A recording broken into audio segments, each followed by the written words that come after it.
ভালো লাগে না একা একা থাকতে এখানে এই অবস্থায়। জানি জানি। তো কিছু ভাবনা চিন্তা করলি? করেছি। আমার ভালো লাগে না এরকম ভাবে একা একা থাকতে। আরে শুনলাম তো একই কথা, বারবার বলছিস কেন? নিয়ে যাবো বললাম তো কালকে। তুই একটু আমাকে বুঝিস না, আমার ভালো লাগে না। তোকে বুঝলেই তো আমার পয়সা খরচা হয়ে যায় না। এবার কি আজকের রাতটা কি এই ঘরে ঘুমানো যাবে, নাকি তোর আজকের রাতেই যেতে হবে? চল তাহলে এবার সাবধানে উঠে চল চল।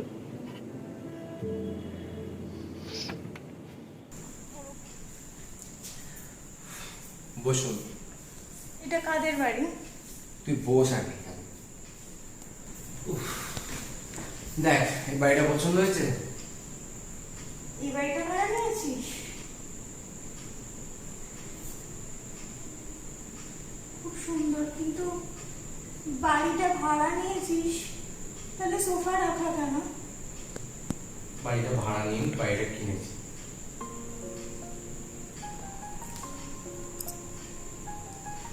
সত্যি বলছিস? হ্যাঁ হ্যাঁ, না আর কি মারছিস? সবসময় আমি ইয়ার্কি মারি না। এই বাড়িটাই কিনেছি, ওই জন্যই তোকে এতদিন ওখানে ফেলে রেখেছিলাম। সব টাকা যদি ভাড়াতেই দিয়ে দেবো তাহলে নিজের কি থাকবে? আমার জন্য একটা বাড়ি দিয়েছিস? যা গিয়ে ঘরগুলো ঘুরে ঘুরে দেখ যা। এখানে আবার তোর একা একা লাগবে না তো? গিয়ে দেখ।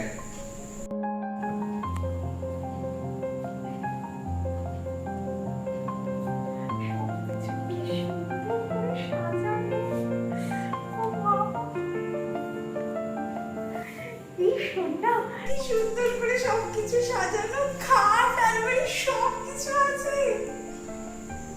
তুই বেশি খুশি হবে না, বুঝলি তো?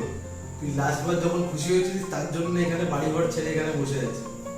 তুই যা তোর খুশি তুই দুহাত দূর থেকে প্রকাশ করা হবে।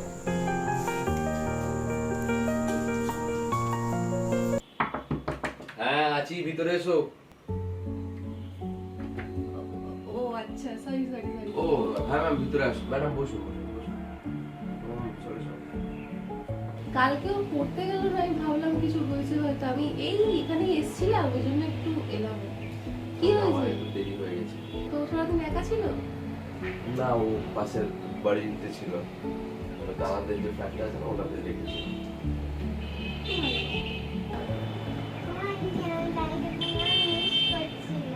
তাই?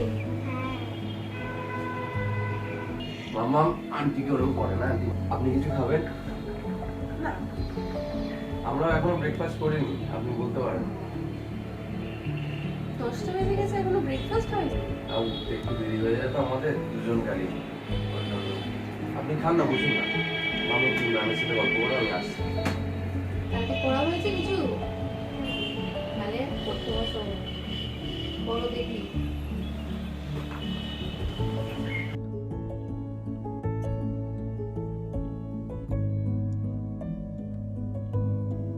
ম্যাডাম চলুন ব্রেকফাস্ট করে নিন। হ্যাঁ, কিন্তু আমার আপনার সাথে কিছু কথা আছে। হ্যাঁ বলুন। আগের দিনকে আপনি ওরকম হঠাৎ করে হুড়মুড়িয়ে চলে গেলেন ওর মায়ের কথা উঠলো বলে। সমস্যাটা কোথায়, মানে এমন কি আছে? আমি আসলে ওর মায়ের কথা ওকে বলতে চাই না, ও কোনোদিন আমাকে জিজ্ঞেসও করে না আর আমি বলিও না। কিন্তু আপনার কি মনে হয় না যে ওরও ওর মাকে প্রয়োজন? ওর ওর মাকে প্রয়োজন সেটা ততটাই দরকার যতটা ওর মায়ের ওকে না প্রয়োজন হওয়াটা। সেরকম কিছু নয়, আসলে আমার মনে হলো ওকে দেখে যে ওর প্রয়োজন। ওর মায়ের মতো কাউকে অন্তত এনে দিন আমার কাছে। তো আপনাকেই তো বলা উচিত আমার, তাই আমি বললাম। কি ভালো কথা, তোরা যে ডাক্তারখানায় যাওয়ার কথা ছিল না?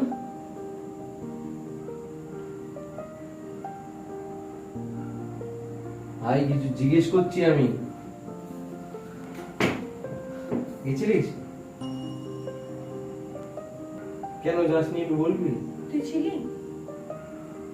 তা আমি কোনোদিনই ছিলাম না, রোজ সকালবেলা উঠে আমাকে বেরিয়ে যেতে হয়। আমি একা একা যেতে পারবো না।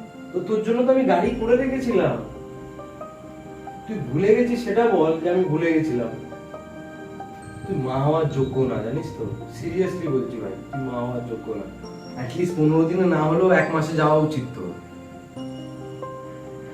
আমি তোকে বলেছিলাম যে আমি এখন বেবি নিতে চাই, ডিসিশনটা তোর ছিল। ডিসিশনটা আমার ছিল মানে এই না যে আমি সবকিছু দায়িত্ব আমাকে নিতে হবে। তোরও কিছু হবে, সেটা তুই ভুলে যাস না। সব দায়িত্ব আমি নিয়ে রেখে দিয়েছি। বসে থাকে এইভাবে। আমি তো এখনো চাই না যে বেবিটা হোক।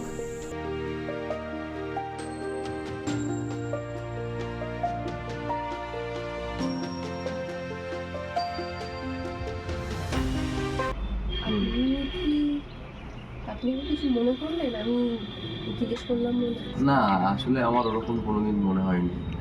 আমি একটা করেছি, সেটাই অনেক আমার কাছে। বুঝতে পারছি, তার মানে অনেক হিস্ট্রি আছে। হ্যাঁ, অনেক হিস্ট্রি আছে, সবার সাথে সেসব কথা বলাও হয় না, কিন্তু যদি ঠিক সময় আসে আপনাকে অবশ্যই বলবো।